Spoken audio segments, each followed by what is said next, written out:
according to reports, Boris Johnson is planning to put the country on a diet to help beat coronavirus. He's set to give the go-ahead to the wider use of gastric band surgery, as well as banning buy one, get one free offers for unhealthy products and unlimited refills of junk food and drink. You know, you see when you're out and about. Do you remember those days? This is all part of his strategy to reduce the impact of any second wave this winter. But is it really the government's job to get us in shape, Carol? I don't think so, no. I don't, especially when they won't open the gyms. All gyms are still closed. People can't, you know, they can exercise outside, yes. But, you know, I find this government seems to be wanting to control people more and more and more. And this is like, you know, ban this, ban that, and let's get people on a diet. And he even said yesterday that he was going to give the go-ahead for gastric bands for people if they wanted to lose weight that way, or not wanted, but if they needed to, I suppose. So, and you just think, well, hang on a minute, the NHS is 4 years behind with all its treatments. People have got to wait years for even a hip replacement and all of that. And he's now saying, oh, you can have major surgery to have a gastric band. But also, I do think that he's right about the fact that if you get the coronavirus, the chances of you actually dying from it are higher if you are obese, and that's a fact. And you would think that if people were obese, they would be thinking, right, I must get my weight down. I don't think it should be the government's job to tell people or make them do it. But Carol, the problem is that this crisis now has got out of control. There are 15 million people in this country that are obese, and that has a direct impact on the wealth and health of our nation. So if you really care about the NHS, you've got to get these people, a chance to do something about their health. It's so easy for many people to say, oh yeah, take responsibility. Eat less, move more. And that is not the right attitude. And we have tried everything. And I think now there are so many different technologies. You can now, for example, take a pill. It inflates inside your stomach. It's linked onto an app. It helps you make those healthy lifestyle choices, and you have a care person to look after. The key thing is to have the band, is to have this, you know, new technology, or, you know, the way to stop you from eating loads, but then to keep that weight off. That is crucial. And I think the government have got to understand it's not about just putting a balloon inside someone's stomach. They've got to have the system of care to make sure that when that person actually understands how to make healthy lifestyle choices, that they keep that weight off. That's how we're going to tackle the problem. I've been dealing with people for 7 years now with who are morbidly obese, and about emotional eating, because obviously my story was I gave up alcohol and then immediately replaced it with food because I was still trying to fill the holes. And that many I hadn't. people's addictions actually start with food. Absolutely. I was working with people whose alcohol is food. And basically it's not just eat less, move more. We know if we ate less, but it's about changing the crooked thinking and changing your relationship with food so that you can maintain it. And the company that I have worked with have done amazing things in reducing type 2 diabetes completely, not just arresting it, reversing it and making huge insights into it.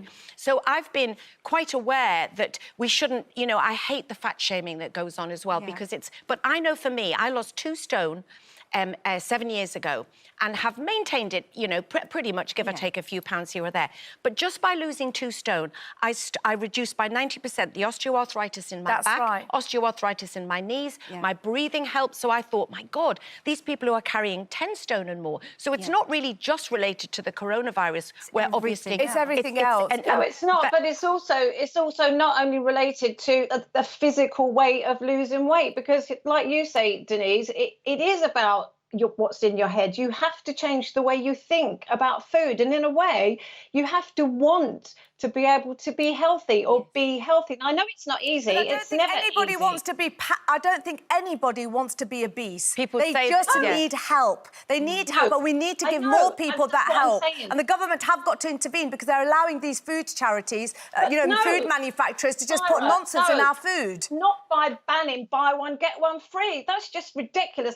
That's them even tinkering again. Like, look at us, we're doing something about it. No, you're not. Well, you need to help I think people that out there. anything is a good move at the moment. I don't agree with most of the things this government are doing, but I do think that, sadly, it has taken Boris to have a near-death experience to sort of, you know, do something about it. Well, he said that himself. He said, he was in an interview, he said, I expect if you look back through other interviews that I've done, you'll find that I've taken, in his words, a very libertarian stance on this. But actually, when you look at the numbers, something needs to be done, and we are the largest country in Europe. Lots of people are trapped into a cycle of abuse in all sorts of ways, and that leads to then poverty, leads to them eating the wrong food. If you grow up in an area where fat is the norm or obesity is the norm, that is what you appreciate. Anyway, apparently Boris says something about, you know, he's really fit now because he can do a press-up. Fit as a butcher's dog, apparently. Yeah, and my butcher's dog is totally unfit. Well, look, I mean, that's him doing a press-up, is it? Yeah. I'd love to challenge him. I'd love to challenge him. Saira. I'd love to challenge him. Boris,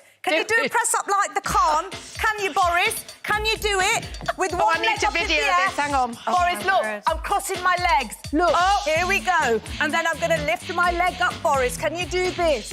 Get you, Saira. Here we go.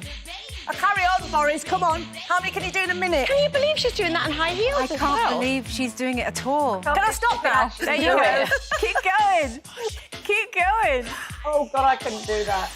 Can we Well, just say... Saira, can I just... Sorry, Andrea. No, they're just saying that work phoned me yesterday when I was already on the way down here and asked if Lincoln, who's become a recent breakout star of Loose Women, and would he show us his press-up? Yes.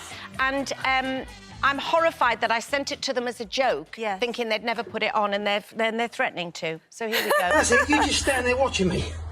24. 25. I've got the... No! No! Anyway. Look at the sock. Let's go inside. God. I'm so sorry if you're having your lunch, everybody. I'm so sorry. I'm out of breath. Saira, you're Well amazing. done, Saira. You are amazing. Come on, Boris, bring it on. Let's be having you. Oh, my Competition goodness. with a loose woman.